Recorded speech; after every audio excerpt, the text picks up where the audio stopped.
Meghan Markle was already causing whispers inside royal circles long before the public ever realized how messy this whole story could get. And honestly, the deeper you look into it, the weirder some of these connections start to feel. Because now, in 2026, people around the palace are quietly asking questions they probably hoped would never come back up again. And a lot of those questions somehow lead right back to Prince Andrew.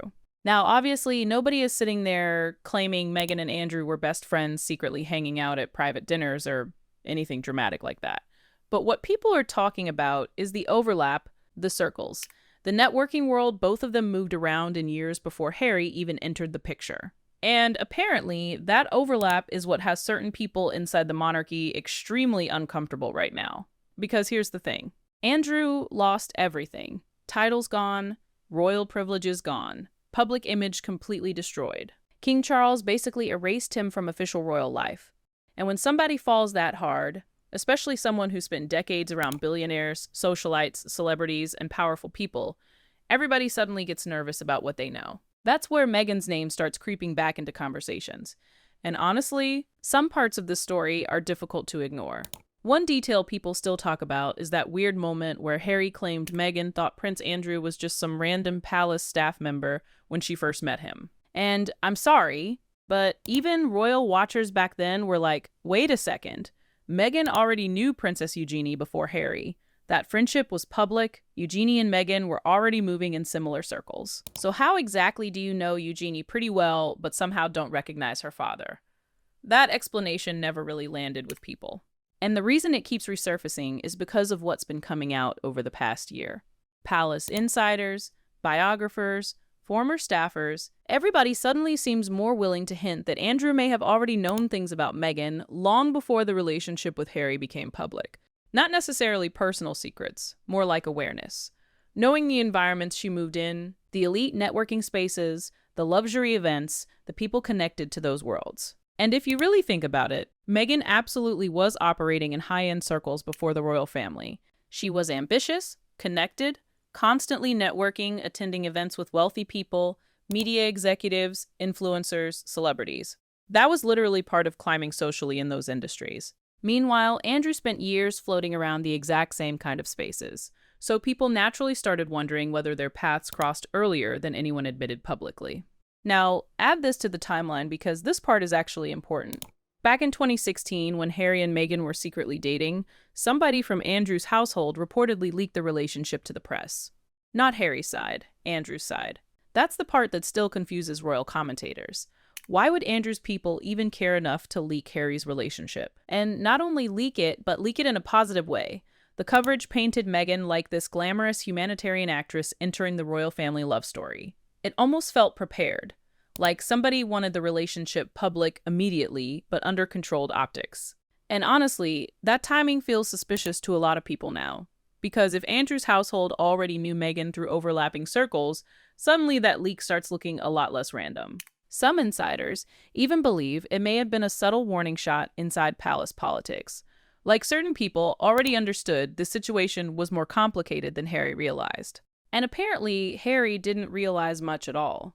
That's another thing people close to the palace keep hinting at. Harry thought resistance from William and Charles came from jealousy, class issues, or racism accusations later on. But according to people around the monarchy, there were deeper concerns happening privately. Quiet conversations, questions about Meghan's background, connections, networking history, social circles. Things Harry was never fully brought into. And honestly, William's behavior makes more sense when you look at it from that angle. Because William kept distance from Meghan very early. Same with Catherine. Very formal. Very careful.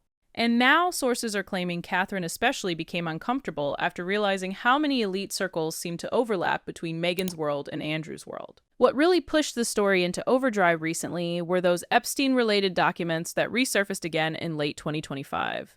And no, Meghan and Harry were not accused of crimes or anything like that. But their names appearing anywhere near Andrew-related discussions instantly sent royal watchers into detective mode all over again. One email reportedly referenced an article involving Harry speaking publicly about Andrew's Epstein scandal, and apparently that single story generated millions in publicity value. That alone showed how tied together these royal controversies had become behind the scenes. Even when the Sussexes were trying to separate themselves from the monarchy, the media still kept connecting their story back to Andrew. But then, another detail came out that honestly made people stop and stare for a second. Virginia Giuffre's lawyer once said publicly that he wanted to depose Meghan Markle because she might have knowledge connected to Andrew's social world. Now think about that carefully. Lawyers do not randomly throw celebrity names around for fun in serious legal situations. If Meghan's name came up at all, it means somebody believed she potentially moved around environments where Andrew also operated. Again, not accusing her of wrongdoing. That's important. But it absolutely fueled speculation that their social worlds may have intersected long before Harry came into the picture. And suddenly people started revisiting all those old rumors again, especially the yacht photos. For years online, there were constant discussions trying to connect Meghan to wealthy yacht circles, luxury parties, and elite networking events from the early 2010s. Most fact-checkers said the women in those viral images were not Meghan. And to be fair, a lot of those internet theories became exaggerated very quickly. But what caught attention wasn't even the photos themselves. It was how aggressively the entire conversation got shut down almost immediately every single time. And that made people even more curious. Because usually, royal gossip burns out naturally after a few days. But in this case, media outlets moved incredibly fast to kill speculation. Almost too fast. And critics kept asking the same question. Why was the palace so nervous about people discussing overlapping social circles? Because, honestly, wealthy elite networks are smaller than people think.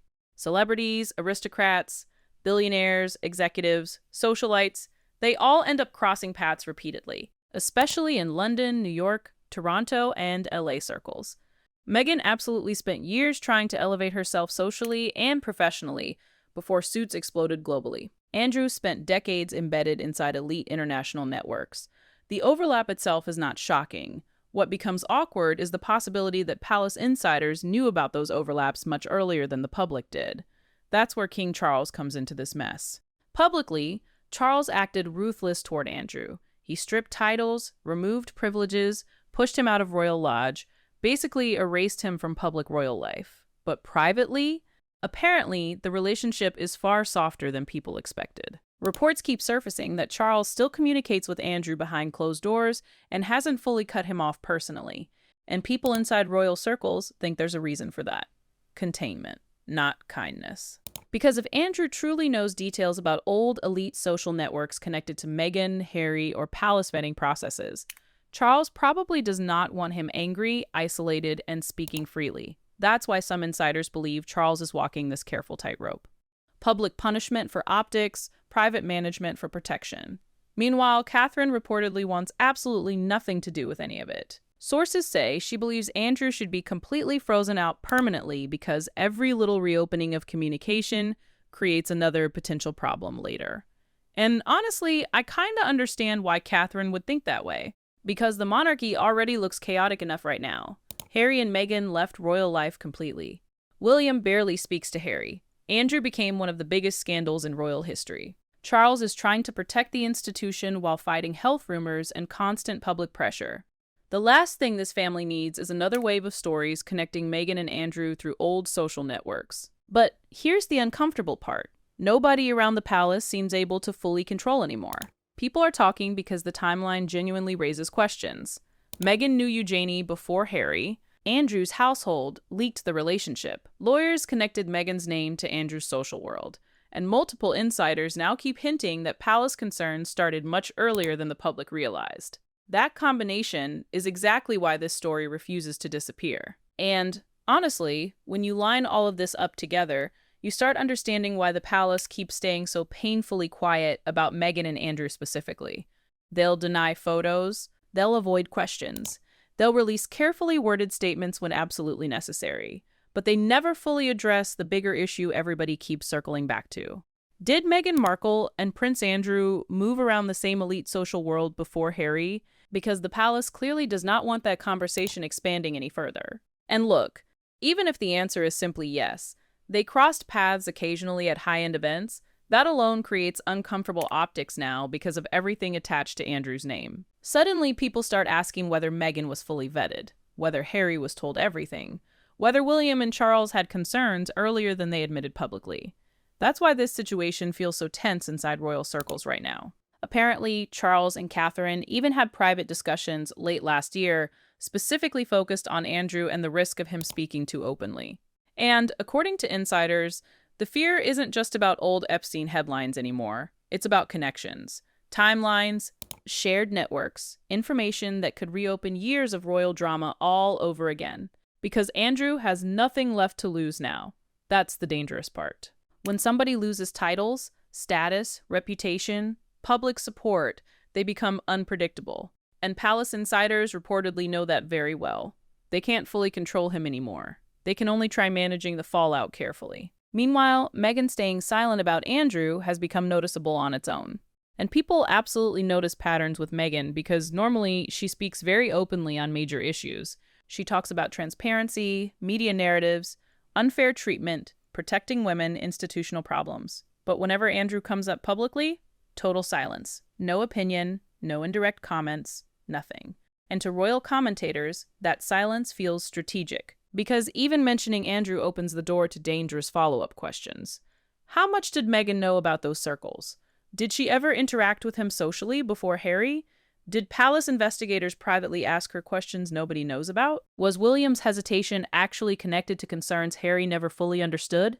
Those questions become explosive very quickly, especially because Harry himself always framed the situation emotionally. In his mind, the family didn't support Meghan because they didn't understand her, didn't trust outsiders, or didn't like how fast the relationship moved. But according to multiple royal insiders now, there may have been entirely different concerns happening privately behind the scenes. And honestly, Harry sometimes comes across like the only person who didn't fully understand the bigger picture around him. Because while he was publicly defending Meghan and fighting the media, other people inside the palace may have already been quietly looking into overlapping social networks, old connections, and background details they considered sensitive. That would also explain why William seemed cold so early. People always assumed William disliked Meghan personally. But what if William simply knew more than Harry did? What if palace advisors were already briefing senior royals about potential complications connected to elite circles Andrew also moved through? Suddenly, William's behavior starts looking less emotional and more cautious. And the Andrew leak from 2016 still hangs over everything, because that detail is just bizarre no matter how you look at it. Harry and Meghan had only been dating privately for a few months. Then suddenly, Andrew's household leaks the story to the press before Harry wanted it public. Why? That question still has never been answered properly. Some people think Andrew's side wanted control of the narrative early. Others think somebody already recognized Meghan from elite networking circles and understood the relationship could become messy later. And some insiders believe the positive media framing itself was intentional, almost like certain palace players wanted the romance publicly established before deeper questions started surfacing privately. Honestly, it sounds like one giant royal chess game. And now, in 2026, the monarchy is stuck living with the consequences of all of it. Because every time Andrew's name re-enters headlines, Meghan's old connections get discussed again. Every time Harry criticizes the royal family, people revisit what palace insiders may have known years earlier. Every new leak creates another round of speculation about who protected who stayed silent, and who understood the full situation from the beginning. And the craziest part, we probably still only know a fraction of what was actually happening behind palace doors. That's why this story keeps growing instead of disappearing. Too many strange overlaps. Too many unanswered questions. Too much silence from people who usually defend themselves very loudly. And until somebody finally explains why Andrew's household inserted itself into Harry and Meghan's relationship so early, people are going to keep digging.